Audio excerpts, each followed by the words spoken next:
귀한 말씀을 해주셨는데요.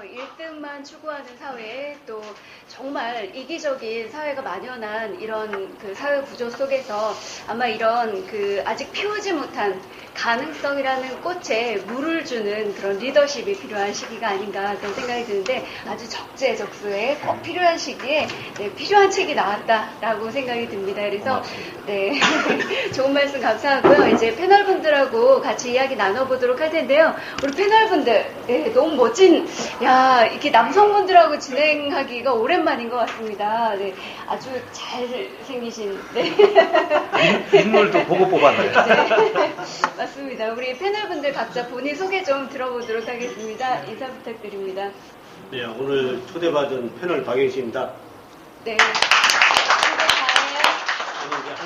네. 메인 MC께서 처음에 소개를 안 해줘가지고 약간 삐졌습니다. 삐졌고 저 소개를 간단히 드리면은 저도 올해 생애 4번째 책을 쓰고 있습니다. 와. 그리고 이런 미술품이 좋아가지고 갤러리도 한 2번 열은 적이 있고 또 13년 전에 사단법인 대전 팝스 오케스트라를 창단해가지고 올 3월 16일 날 제 49회 정기 공연을 준비하고 있습니다. 여러분 앞으로 많이 사랑해 주시기 바랍니다. 네. 역시 주거음악이 다르시네요. 네, 이어서 질문 안 하고 이제 소개한다면 질문 한 가지 하고 싶은 게 있어요. 네. 하던 대로 조금 하세요. 있다가. 네, 다 부탁드리겠습니다. 네, 제 소개 좀 하겠습니다. 네. 네, 인사드리겠습니다. 진짜 낙천적이고 식견 있는 남자 진낙희. 박사입니다. 네. 반갑습니다. 네, 먼저 책을 읽고요. 공부를 열심히 하고 오셨습니다. 아니죠. 뭔가, 네, 이렇게 편안한 분위기 너무 좋은 것 같습니다. 자, 먼저 책을 읽고, 네, 궁금하신 점 있으실 것 같아요. 그래서 책 읽고 오지 않으신 여러분들을 대신해서 먼저 질문도 주고받으면서 책에 대한 이야기, 또 저자님에 대한 또 깊은 철학이 담긴 그런 생각들을 또 공유하는 시간 갖도록 하겠습니다. 자, 그러면, 네, 제일 먼저 질문이 궁금한 게, 소개도 들어가기 전에, 네, 궁금한 게 어떤 거 있으셨을까요? 일단 작가님 반갑습니다. 예, 반갑습니다. 아까 설명 중에 네가 있기에 내가 있고 우리가 있기에 내가 있다는 말이 참 좋았습니다. 좋았고 저는 개인적으로 이순신 리더십을 좋아하는데 오늘 우분투 리더십에서 많이 배우고 싶고 우분투 리더십은 제가 생각하기에 어떤 경쟁의 가치보다 우리 함께하는 공유의 가치를 중요시하는 것 같습니다. 그런 차원에서 우리 작가님께서 우분투 리더십을 통해서 성공한 우리나라도 좋고 세계적으로 성공한 사례가 있는지 몇 가지만 짚어주시면 고맙겠습니다. 바로 제가 한번 네. 예. 지금 우리 좋은 질문 정말 감사합니다. 예. 제가 존경하는 분이세요. 애칭을 아실 거예요. 둔산 시장님이시고요. 제 현직 공직에 있는데 너무 승진을 못해가지고 우리 작가님이 별명을 붙여줬습니다. 둔산 시장님이십니다. 고맙습니다. 예. 제가 두 가지 차원으로 아주 대표적인 함께 행복 리더십, 우분투 리더십의 사례를 두 가지로 국내 거 하나, 해외 거 하나 소개해드리겠습니다. 아마 여러분들 젊은이들 옷 입는 거 중에 I, 하트하고 NY 이걸 보셨을 겁니다. 그게 I love 뉴욕입니다. 그걸 제가 벤치마킹해서 대전사랑운동을 대전에서 시작했고 지금도 대전사랑운동 본부장을 하고 있는데요. 뉴욕시는 우리가 생각하는 상상 이상의 잠재력을 갖고 있는 도시입니다. 근데 뉴욕의 고민은 이거였어요. 뉴욕 내에 할렘가가 있거든요. 흑인 밀집 지역. 범죄율이 너무 많은 거예요. 예전에. 그래서 범죄율이 많다 보니까 외국 관광객도 오다가 그것 때문에 어려움이 좀 겪고 경제적으로도 그래서 그 당시 뉴욕에 있는 한 기업인이 범죄율을 어떻게 하면 낮출까 고민을 했었어요. 그 전에 시장들이 우리가 잘 쓰는 용어입니다. 범죄와의 전쟁. 범죄만 일으키면 총 쏴 죽이고 예를 들어 그렇게 했어요. 근데 어떤 경우는 아무리 강력한 처벌을 해도 범죄율이 줄지 않았어요. 그때 한 기업인 하나가 할렘가를 들어가서 그 사람들의 얘기를 경청하다 보니까 범죄의 출발점은 일자리예요. 일자리가 있으면 범죄할 시간도 없다는 거죠. 그래서 그 기업인이 자기 사재를 털어서 재단을, 우리 한국 같은 재단 말고 만들어서 이 친구들을, 흑인들을 전부 취업을, 다는 아니지만 취업을 시키기 시작했습니다. 그러다 보니까 흑인들이 와서 일자리 창출, 그게 요즘 말로 하면 사실은 일자리 복지거든요. 이따 또 설명드리겠습니다만. 그래서 아이러브 뉴욕 운동의 출발은 할렘가의 범죄를 소탕하기 위해서 또는 범죄율을 저감시키기 위해서 기업인들부터 시작해서 이제 그 사람들에게 일할 기회를 준 겁니다. 그러다 보니까 범죄율이 줄고 그 사람들의 일자리를 만들어주기 위해서 쓴 비용보다 그 이후에 범죄율이 줄다 보니까 관광객이 급증해서 관광 수입이 10배가 더 높아졌다는 겁니다. 이게 함께 행복입니다.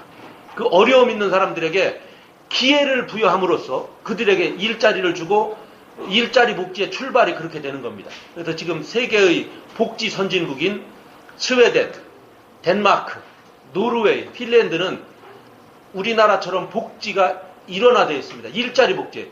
아무리 어려운 독거노인이든 아무리 어려운 결손 가정이라도 그 가정 중에 한 명만 일자리를 만들어주면 그걸로 인해서 범죄율도 떨어지지만 실제로 우리가 세금으로 주는 돈이 줄어들게 된다. 그런 내용입니다. 그래서 일자리를 만들어주는 뉴욕의 그 전략.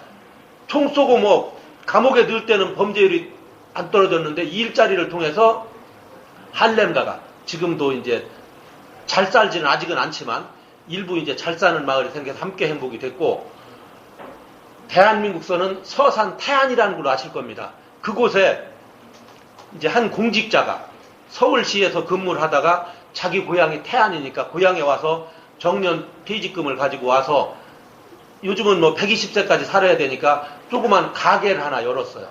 그 부부가 내려와서 이제 고향에 내려와서 정년 퇴직한 퇴직금 가지고 문구 백화점이죠. 이게 문구하고 잡화 이런 걸 취급하면 여기 도심은 그렇지만 시골에는 그런 거 아실 겁니다. 학교 앞에 문구점을 겸해서 우산도 팔고 빵도 파는 이런 잡화점을 열었어요. 공직생활 오래 하면서 그 여자분도 사회활동을 하다 보니까 너무너무 친절한 거야. 그 태안 분들이 봤을 때 예전에 있던 집은 가면 말이 투명하고 좀 느리면서 충청도 말 뭐 때문에 왔시오 이렇게 하는 분들이 있는데 그분들이 가게를 열면서 하나하나 책 한 권을 사도 설명해주고 열심히 하다 보니까 그 집으로만 손님이 몰리게 됐어요. 그래서 자기들은 돈 벌려고 한 건 아닌데 기본적인 생활을 위해서만 했는데 돈은 엄청나게 벌리면서 두 번째로 어떤 일이 일어났냐면 그 주변 가게가 다 죽은 겁니다. 그러니까 자기들은 생각이 여기서 그냥 용돈벌이만 하려고 한 건데 의외로 돈이 엄청나게 친절하게 그 주민들을 상대하니까 그분들이 봤을 때는 그런 친절 서비스를 받아본 적이 없다 보니까 기존에 가던 가게들을 안 가고 그 가게만 몰리게 됐고 여기는 부자가 됐는데 나머지 그 시골의 가게 한 4, 50개가 문을 닫게 된 거예요. 뭐 문구 백화점이니까 별걸 다 파니까 수혜점 이런 것도 팔고 그랬대요. 그럴 때 이제 그 여성분이 하루는 이제 남편을 불러놓고 문 닫고서 이제 와인 한잔 하면서 이렇게 했대요. 여보, 우리가 당신 고향에 와서 이렇게 할 때는 우리가 돈 벌려고 온 건 아니고 생활비라도 좀 벌어보려고 한 건데 결과적으로 이 주민들에게 피해를 입혔다. 저분들이 문 닫고 지금 어려워하고 우리의 목적과는 관계없이 이렇게 잘못돼 간 거겠다. 방향이 틀리다. 인생도 방향만 같으면 성공할 수 있거든요.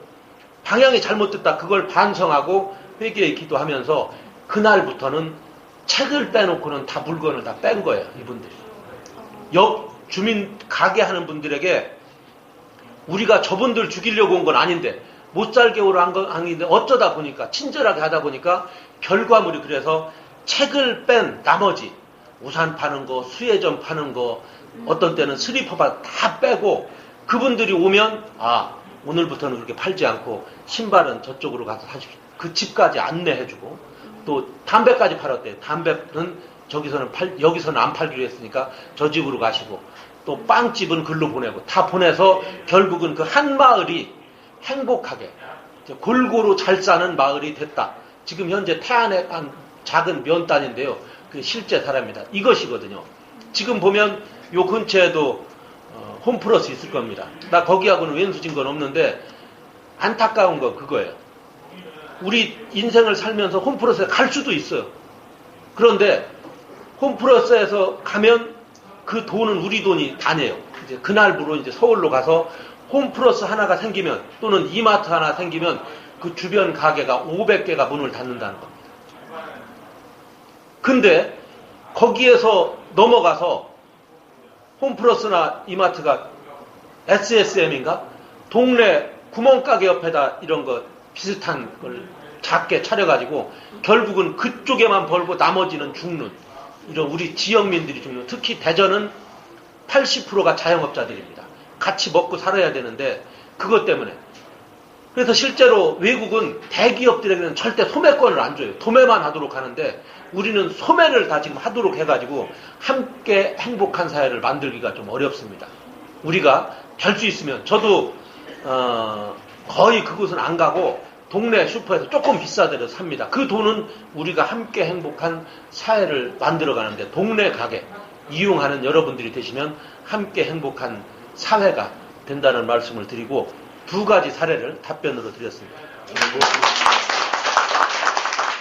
사례를 듣고 보니까요. 사실 우리가 저도 이제 뭐 과거에는 뭐 또 사업을 하거나 이런 욕심이 되게 많잖아요. 내 것만 잘 돼야지 막 이런데 갑자기 그러니까 그 예전에 동대문에서 장사를 할 때 있었거든요. 그 큰 쇼핑몰이었었는데 진짜 우리 집만 잘 되는 거예요. 그러니까 그 앞에 있는 그 직원 하나가 사장님이셨는데 사장님 나오시면 꼭 그 비닐봉지 있잖아요. 신발 쌌던 비닐봉지를 저희 가게에다 이렇게 탁 던지세요. 근데 이게 맨 처음에는 그러니까 저는 이제 장사가 잘 돼서 기분이 좋았었던 건데 그분은 기분이 나빠서 던진 거예요. 그래서 그냥 웃어넘길 수 있었는데 지나고 보니까 계속 기분이 나빠지는 거예요. 그래서 관계가 깨졌었는데 와 이런 걸 미리 알았더라면 같이 행복할 수 있는 거를 좀 생각해 보는 그런 기회가 될 수 있었을 텐데 들으면서 막 반성이 되는 네, 그런 시간이 되었던 것 같습니다.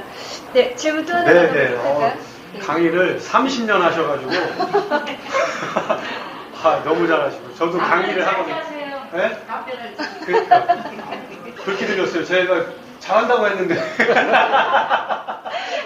질문 많이 준비했는데 네, 그러니까. 2개 하면 끝냈거든요. 아니 다 하세요. 뭐든. 저도 강의를 하는 사람이라 이렇게 말씀을 잘하시면 막 배우고 싶고 부러워요.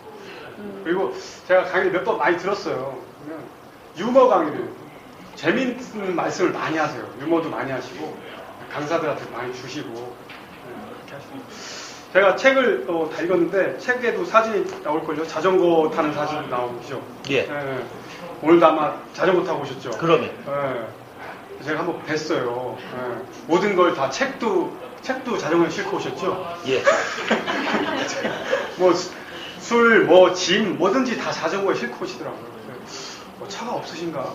차가 없으시죠? 없죠. 되게 존경스럽고요. 무슨 자전거 운동본부 이런 데도 가입 회장님 하시는 것 같아요. 왜 그렇게 하시는지 그거 한번 이렇게 묻고 싶습니다. 아시는 분은 아시겠지만 제가 이제 예전에 꽤 오래전에 대전광역 시의원을 했습니다. 그 당시 대전시의 현황은 뭐였냐면 대덕밸리 활성화 문제, 또 엑스포 과학공원, 또 그리고 지하철이 막 그때 건설 초기였고 또 동물원을 짓겠다고 해서 세민 세금이 어마어마하게 들어갈 수 있는 요인들이 많았어요. 지금 지하철 1호선 하는데 제가 시의원 할 때 처음 계획은 1조 2천억이었어요. 나중에 완공될 때 2조 2천억이 들어간 겁니다. 여러분들이 줬다니 하면 표현은 좀 그렇다. 줬다니 하면 이해하시기 그럴 텐데 내가 만약 우리 박 시장님한테 100만 원을 꿨어. 근데 이걸 안 갚아. 시장님이 성품이 좋아서 그렇지 패 죽이고 싶을 겁니다. 근데 이게 이 조라는 돈은요 어마어마해요. 우리 시민 세금이 거의 1조 이상 50%는 시민 세금이니까 들어가야 되는 상황이라 이걸 벤치마킹하기 위해서 제가 배낭여행으로 유럽 여러 군데를 선진 복지국을 다 다녔어요. 12개국을 다녔는데 제가 깜짝 놀란 게 그거예요. 프랑스, 뭐 아까 얘기한 복지 선진국, 덴마크, 네덜란드, 뭐 스위스, 스웨덴, 뭐 노르웨이, 핀란드 다 다녔는데 사실은 제일 큰 건 지하철 문제였어요. 노르웨이 노벨 평화상 발표는 오슬로 시장 여성분인데 대부분은 가서 저도 이렇게 대화는 되는데 전문적인 질문을 하려면 어려워서 유럽의 도시에는 전부 대한항공의 지사가 있어요. 거기 지사 직원을 하나 꼬셔가지고 통역을 붙여서 오슬로가에서 이런 질문을 했습니다.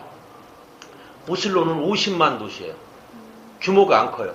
근데 지하철은 기본적으로 300만의 도시가 돼야 그것도 적자폭이 좀 이렇게 많이 들 수 있어요. 지금 대구 지하철이 1년에 지하철 적자가 400억이고요. 대전시가 240억이 여러분들 세금으로 지금 나갑니다. 그걸 막기 위해서 그걸 벤치마킹하기 위해서 가서 오슬로 시장에게 질문했어요. 50만 인구면 지하철 운영하면 정말 운영 적자 폭이 클 텐데 어떻게 감당하십니까? 내가 질문을 했더니 오슬로 시장에 콧웃음이라고 흥하면서 한 답변 이런 거예요. 우린 부자잖아요. 이러더라고요. 실제로 그 당시 한 4만 불 이상 됐으니까 3만 불 이상이거나 아니면 300만 인구가 돼야 지하철을 건설해야 그게 비슷하게 맞는데 그래서 그런 지하철 문제 이런 것도 다 벤치마킹해서 그나마 대전이 240억 적자인 건 그 안에 가게 놓는 거 이런 거 전부 제가 다 디자인을 해서 한 거고 근데 중요한 건 그 모든 나라에서 유럽 우리보다 잘 사는 나라에서 국가 주요 아젠다가 1번이나 2번에 자전거 정책이 다 있는 거예요. 덴마크에도 노르웨이에도 핀란드에도 깜짝 놀랐어요. 아니 우리가 봤을 때 그때가 이제 1999년도 정도거든요. 이건 후진국 교통수단인데 왜 이 최고의 프랑스에서도 마찬가지고 왜 자전거 정책을 국가 주요 아젠다로 했을까? 그걸 이제 자료도 수집하고 국내 와서 확인해 보니까 그 당시 얘기가 제가 들게 기후변화 그대로예요. 그 당시 우리나라는 온실가스 얘기 나왔지만 기후변화 얘기는 최근 5, 6년밖에 안 됐거든요. 이미 그 선진국에서는 기후변화로 인한 여러 가지 문제점을 파생을 방지하기 위해서 교통수단, 특히 온실가스 나오는 게 대부분 이제 탄소 배출이거든요. 이게 자동차 매연, 이게 주 원인이고, 물론 공장도 있지만, 가정에서 쓰는 것도. 탄소를 배출을 금지시키기 위해서 차를 통제시키고 자전거 정책을 하는 겁니다. 그래서 저는 그 얘기를 듣고 들어와서 바로 차 팔고 자전거를 타기 시작한 게 지금 20년째 자전거를 타고 다닙니다. 그 이유는 저한테 누군가 너 살면서 보람 있는 게 뭐냐 그러면 언제나 거침없이 강의도 30년 했지만 그거보다는 나는 내가 자전거 타는 게 너무 자랑스럽습니다. 첫째는 지구한테 덜 미안해요. 그래서 자전거를 탑니다. 리더인 너부터라도 먼저 타라 그래서 제가 자전거 정책을 했고 지금 대전시에 타슈가 됐던 대전시도 그래서 자전거 도시로 가는데 자전거 도로 제가 시의원하면서 거리를 이렇게 계획했던 게 600km예요. 지금 한 840km 났거든요. 제가 시의원 그만둘 때까지 4년간 400km를 제 돈으로 깐 건 아닙니다. 예산 가지고 깔았는데 특히 그 당시에는 2000년도에는 통신사 지금 KT, 또 SK, 또 LG 이쪽에서 광 케이블 깔 때입니다. 그때 제가 조례안 한 줄을 바꿨어요. 전부 그 광 케이블이 지금 인도에 깔려 있거든요. 공사를 다 뒤집어서 보도블록 까부시고 했어요. 복구공사, 이렇게 모든 복구공사를 할 때는 자전거 도로로 복구하도록 조례를 바꿔가지고 돈 안 들이고 특히 둔산, 유성, 대덕 연구단지는 다 그걸로 깔았고 동구, 중구가 조금 약했어요. 그래서 그렇게 해가지고 지금도 저는 인생을 살면서 네가 가장 잘한 일이 뭐냐? 자전거 타는 거고 여러분들도 기회가 되면 자전거는 좋은 점이 많아요. 대개 자전거 타고